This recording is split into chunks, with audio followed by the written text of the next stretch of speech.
Je vous souhaite la bienvenue à l'émission au 19e.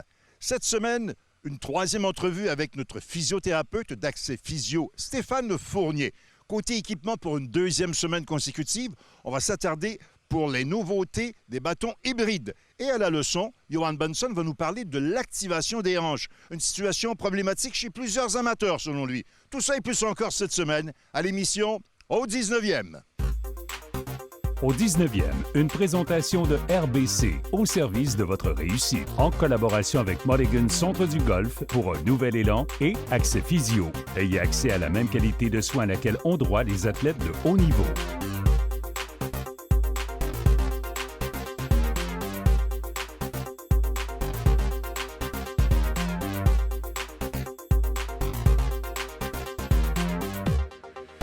La chronique Physiothérapie est une présentation d'Accès Physio, médecine du sport. Ayez accès à la même qualité de soins que les athlètes de haut niveau.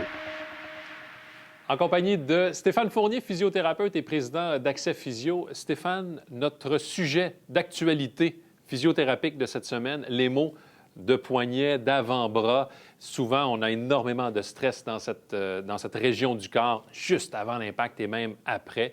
Ça représente environ 15 des blessures que tu m'as déjà mentionnées par le passé. Oui. Mais est-ce qu'on peut démystifier d'entrée de jeu le tennis elbow et le golfer's elbow? Ah oui, tout à fait. Mais écoute, tout de suite, d'entrée de jeu, ces deux régions-là sont souvent mélangées par les gens. Le golfer elbow est à l'intérieur sur l'épitroclé. C'est les fléchisseurs qui s'irritent juste ici, en dedans du coude. Alors que le tennis elbow, est à l'extérieur. C'est plus dans nos mouvements de fouetté de poignet. Okay. Fait que dépendant à quel moment on a un problème dans notre élan, un ou l'autre vont être affectés. Les causes qui mènent à ce genre de blessure? Bien, écoute, les coudes et le poignet en général, tu le sais mieux que moi au niveau technique, c'est tellement précis le geste de golf et c'est tellement à répétition, surtout à l'entraînement, que nous, les physiothérapeutes, ce qu'on va voir, c'est les gens qui frappent par terre trop fort, font des divots trop profonds, ont les mains qui sont pas devant les balles à l'adresse, devant le bâton, à l'adresse. Le bâton arrive à... Toutes sortes de petits vices techniques, ce qu'on dit être over the top. Tu sais, dans l'élan, quand on est dans notre ligne à l'avant plutôt qu'à l'arrière, on n'aura pas le choix de terminer en aile de poulet, en chicken wing, comme on dit. Ouais. Qu'est-ce qui va frapper les poignets et le coude? Tellement de petits vices techniques qui amènent les problèmes de coude et de poignet. D'autant plus que le dernier recours, ce sont les poignets, les coudes, pour tenter de sauver le coup. Alors, nécessairement, ça applique du stress. C'est la dernière compensation et c'est là que ça frappe. Ça tape dans les coudes, ça tape dans les poignets. Côté prévention? Toujours la technique, toujours la technique. Moi, ce qui m'importe comme physiothérapeute, c'est que le corps soit prêt. Est-ce que la souplesse est au rendez-vous? Est-ce que le contrôle musculaire est au rendez-vous? Et toi, est-ce que la technique est là? Alors, quand on mixe les deux, on minimise les risques de blessure.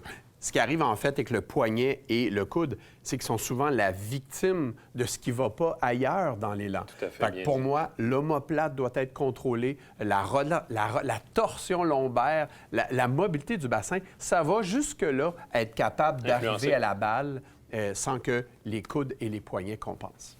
Côté traitement, lorsque quelqu'un vient en clinique avec une blessure, comment on procède? Ça va bien sûr être à l'affût de quel est le geste technique qui ne va pas durant l'élan. On va regarder les gens s'élancer un petit peu en clinique, voir un peu quel semble être le mouvement. Souvent, je vais leur demander de se filmer et de m'amener un peu les résultats de cet élan-là, qu'on puisse voir. Mais à l'évaluation, on va regarder la mobilité articulaire, on va regarder la souplesse musculaire, le contrôle dans la qualité du mouvement, la posture en général. Une fois l'évaluation faite, on va procéder à un plan de traitement qu'on va établir ensemble avec le patient. Thérapie manuelle, grand défendeur de la thérapie manuelle chez Accès Physio. On travaille cette mobilité articulaire-là grâce à des techniques qui nous permettent de gagner cette mobilité. Ensuite, au niveau de la qualité musculaire, on va encore utiliser les mains, des techniques de relâchement myofacial pour aller dégager les tensions musculaires, des techniques d'étirement aussi.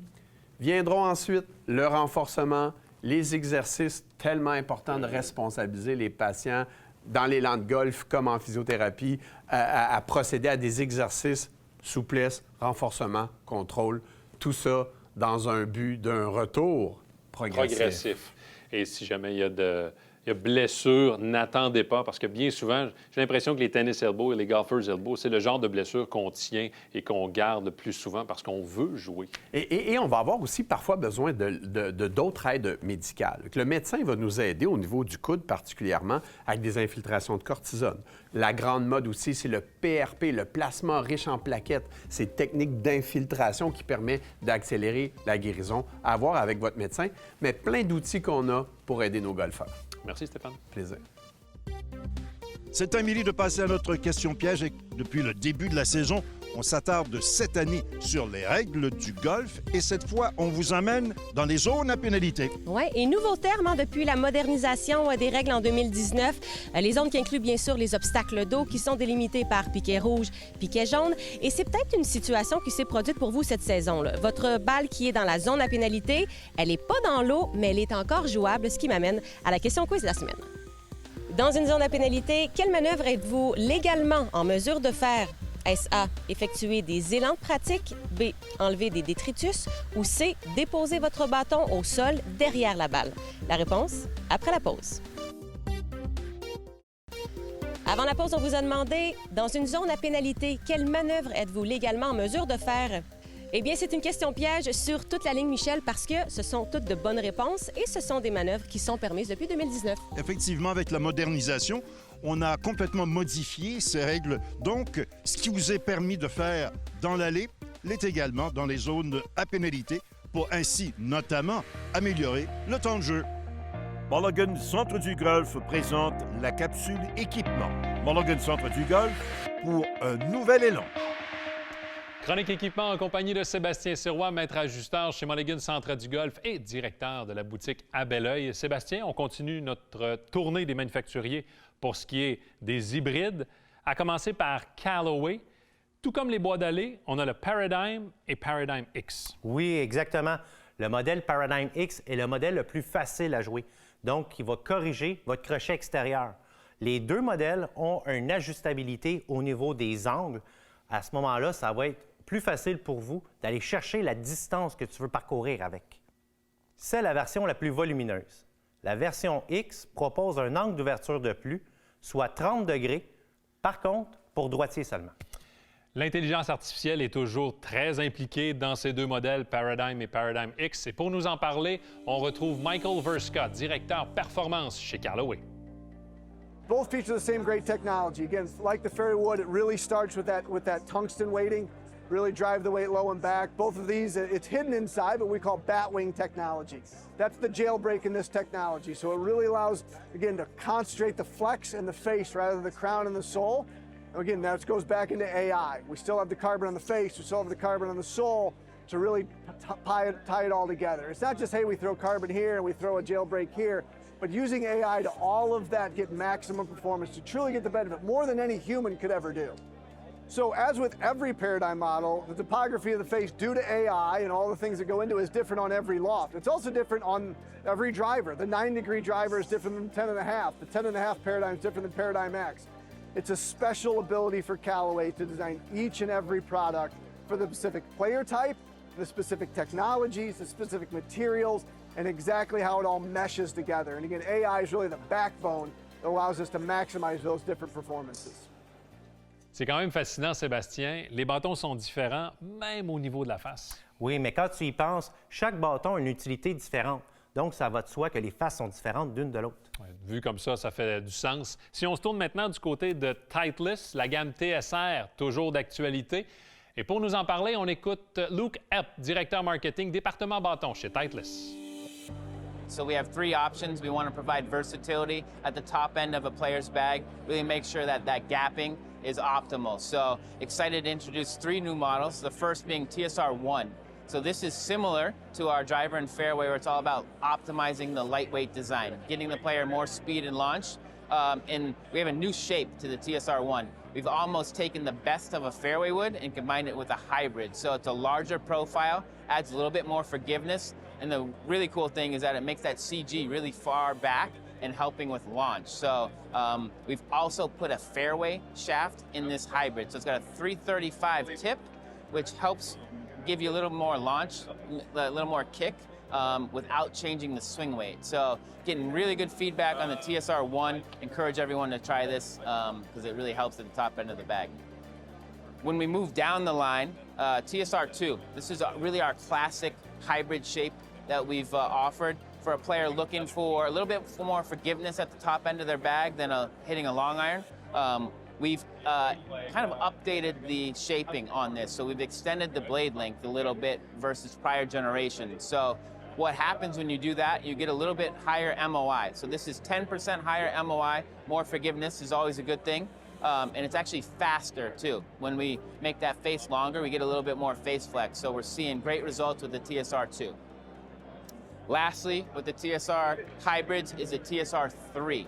This is all about adjustability, right? Making sure that the player has adjustability in their game, and we can do that through the CG track weighting. We have 5 options, just like the driver in the fairway, but this is more of an iron-like shape. If a player hits down on it, TSR3 would be a great option.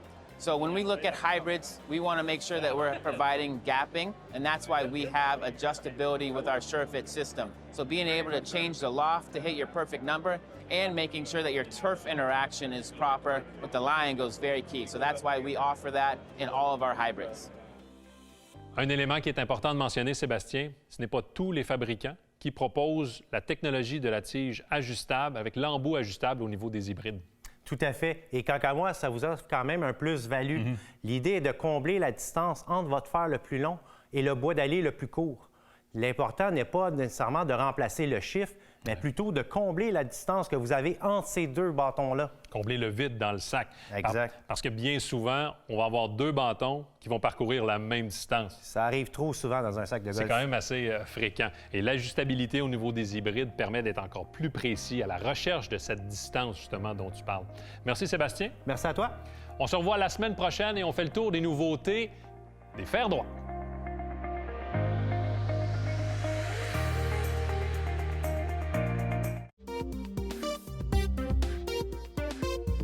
Lors de la dernière chronique, on a vu que le plus ancien club de golf en Amérique est le Club de golf Royal Montréal, qui a été fondé en 1873. Maintenant, quel est le terrain de golf le plus ancien, Alain? Alors, le plus ancien site où on joue encore au golf au Québec, c'est au Club de golf Orléans à Sainte-Pétronille, près de Québec. C'est en 1868 qu'un dénommé Timothy Dunn a fait aménager 3 trous de golf sur sa propriété privée et ces trous de golf sont encore utilisés par le Club de golf Orléans aujourd'hui. Il faut aussi mentionner que le plus ancien club de golf au Québec, qui est toujours situé au même endroit depuis ses tout débuts, c'est le Club de golf Murray Bay. Fondé en 1894, Murray Bay est le 4e plus ancien club de golf au Québec, mais c'est aussi le plus vieux sur son site original, non seulement au Québec, mais en Amérique également. Et comment les gens se rendaient à Murray Bay? Parce qu'on sait qu'à l'époque, les moyens de transport étaient quand même limités, là. Alors, ce sont d'abord les trains et ensuite les fameux bateaux blancs qui transportaient les villégiateurs dans la région de Charlevoix. Il s'agissait surtout de Canadiens anglais et d'Américains qui venaient y passer leurs vacances estivales. Il faut aussi mentionner que l'ancien président des États-Unis, M. William Howard Taft, passait ses étés à Murray Bay. M. Taft possédait une résidence secondaire. Et fait intéressant, M. Taft a été président du club de golf Murray Bay de 1914 à 1921. Ce conseil de golf vous est présenté par Titleist. Salut la gang! Aujourd'hui, je vais vous parler de fluidité vers la cible, d'activation des hanches. J'ai eu la chance de côtoyer les meilleurs enseignants au monde et c'est eux qui m'ont démontré le petit truc que je vais vous démontrer dans quelques instants. Le gros problème chez les amateurs, souvent on se préoccupe de l'élan arrière, de l'esthétique et de la technicalité de l'élan arrière et on oublie de l'avoir de la fluidité vers la cible. Donc le gros problème chez les amateurs, c'est lorsqu'on prend l'élan arrière, les hanches tournent énormément vers la droite. La position idéale à l'impact, c'est les hanches qui tournent énormément vers la gauche, vers la cible pour un droitier, et les épaules qui pointent directement à la cible. Comment est-ce que je veux avoir les hanches tournées complètement vers la gauche? Si je les tourne énormément vers la droite, plus on fait ça, plus on va avoir de problèmes dans le haut, dans la deuxième partie de l'élan, avec les mains, les bras, les épaules. Donc, un truc très simple. Vous prenez une petite tige comme ici. Vous mettez ça à la hauteur des hanches, juste comme ceci. Et puis, ce qu'on fait, c'est comme les meilleurs joueurs au monde. Si vous notez, si vous regardez les élans des meilleurs joueurs au monde, on n'a presque pas de rotation de hanche vers l'arrière parce qu'on veut avoir de la fluidité vers la cible. Donc, on fait la même chose, presque pas de rotation de hanche vers la droite. Et tout simplement, lorsque vous descendez, vous allez voir les mains à l'intérieur ou à la droite de la tige. Et ensuite, on tourne. Avec ce que je viens de vous mentionner, ça va vous aider énormément avec votre fluidité vers la cible ou vers l'impact, si vous préférez. 2 autres petits points techniques. À l'adresse, j'aimerais voir votre pied gauche, pour un droitier encore une fois, votre pied gauche ouvert à peu près à 45 degrés, encore une fois, pour faciliter le mouvement vers la cible. L'autre chose que je remarque chez les amateurs qui tournent leur hanche énormément vers la droite, c'est les genoux fléchis vers l'intérieur. Donc, ce que je veux voir, c'est les genoux un petit peu comme si vous étiez assis sur un cheval, donc les genoux un petit peu plus écartés. Et ça, ce que ça fait, c'est lorsque vous essayez de faire votre élan arrière, bien évidemment, c'est plus difficile de tourner les hanches vers la droite énormément en ayant les genoux un petit peu plus écartés. Donc, ça va vous aider énormément avec votre fluidité vers la cible. Encore une fois, on veut restreindre l'élan des hanches ou la rotation des hanches vers l'arrière. On en veut plus vers la gauche pour un droitier. Et sur ce, bon golf! Afin de complémenter notre conseil de cette semaine, voyons ensemble 2 exemples de golfeuses de la LPGA. D'abord, l'élan de Lydia Ko, classée 3e au monde. On constate qu'au moment où le bâton est parallèle au sol lors de l'élan arrière, les hanches ont très peu tourné vers l'arrière, comme l'enseigne Johan dans son conseil. Compte tenu de son excellente flexibilité, du haut du corps, la néo-zélandaise maintient pratiquement la même ouverture des hanches une fois au sommet, ce qui lui permet d'avoir le bassin tourné vers la cible une fois rendu à l'impact, sans effort remarqué. À l'autre bout du spectre, nous avons la Française Pauline Roussin-Bouchard, classée dans le top 15 côté puissance. Tout comme Ko, il y a très peu de rotation des hanches une fois le bâton parallèle au sol.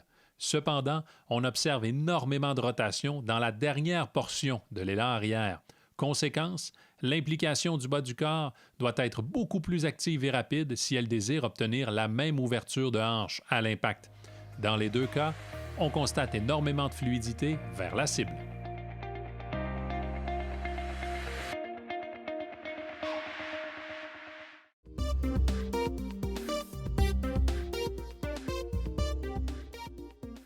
J'ai le plaisir d'être en compagnie de Chris Trotty, qui est directeur marketing pour TaylorMade. Chris, always fun to see you. Always good, always good. TaylorMade's been doing things differently in terms of commercial and making sure that the guys are seeing the product. And you've been on site for a few years now. Yeah. So what's been the trend for TaylorMade? Yes, I mean, obviously you're referring to the photo shoots that we do out in Florida. We have a great team of athletes, which is partly why I wanted to show you around the kingdom in here.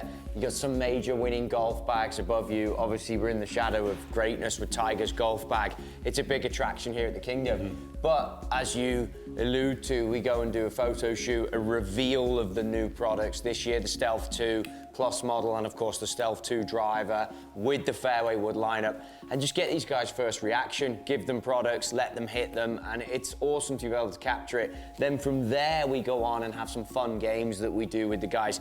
But content's so important to the business now. These guys get it, they're on board with it, and just trying to enable the consumer to see into what we do with our athletes and also in there get a bit about products and reveal what it is these guys go through in the testing process. Yeah. Do you have a top 5 in terms of reaction? What's been interesting from your side? Yeah, I think obviously you can't talk about reactions without going to Tiger and just seeing his reaction when he's hit these new carbon wood drivers and just knowing that there's shots he can go to. He's alluded to it on the content that he likes to hit that cutty peeler one that he gets low in the heel.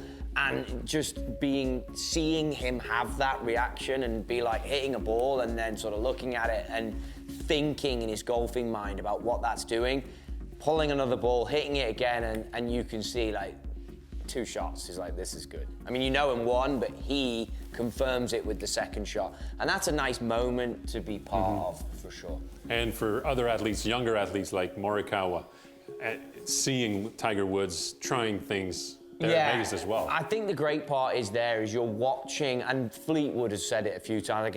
I guess I get on well with all of them, but you can have a conversation, and he's in awe a little bit of like, look what's happening here, and you're getting to play these games, whether it's a riser over the camera or whether it's a question about irons or ball flight, and all of them just gravitate to ask questions to the best players in the world. And of course, you've got Rory there and long drive competitions and stuff, and everyone, they ask questions, and for me, being interested in golf instruction, interested in equipment, interested in fitting, interested in amateurs just getting better, so being able to listen to those conversations and to be a fly in the wall in those conversations and take that information out and try and drip feed it to other golfers to help them is pretty special. So you allude to sort of Colin and other younger players being able to ask the questions, but to know what the young next generation are thinking and then to be able to ask the master and then for me to just be able to absorb that is amazing. I mean, it's great for your own development too.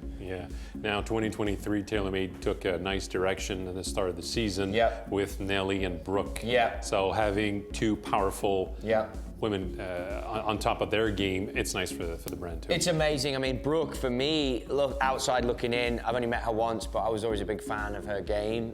Nelly, obviously, is a rocket ship right now, great player.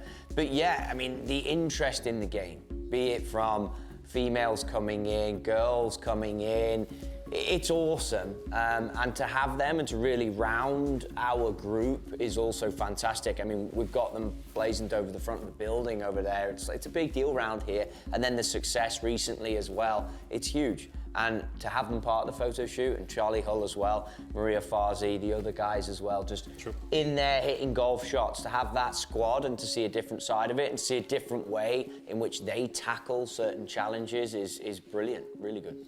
Chris, always a pleasure. Always good. Thank you for swinging by. You're welcome here anytime. It's a shame it's just once a year. That's unfortunate. Unfortunately. We have to get you down here more often. Ben voilà, c'est là-dessus que se termine l'émission au 19e. On vous donne rendez-vous la semaine prochaine. On aura en entrevue Vincent Danfous, maniaque de golf et excellent golfeur. Du côté de l'équipement, on va parler des fers droits. Les fameux putters, ils sont tout aussi nombreux que les technologies. Alors, ce sera donc à surveiller. Et à la leçon, Éric Laporte va nous parler d'ajustement. En se rendant directement au terrain d'exercice, on sera en mesure de constater si votre bâton est effectivement approprié pour votre style de joueur. Tout ça et plus encore la semaine prochaine à l'émission au 19e, là où on entend évidemment les meilleures histoires de golf. Au 19e vous a été présenté par RBC, au service de votre réussite. En collaboration avec Mulligan Centre du Golf pour un nouvel élan et Accès Physio. Ayez accès à la même qualité de soins à laquelle ont droit les athlètes de haut niveau.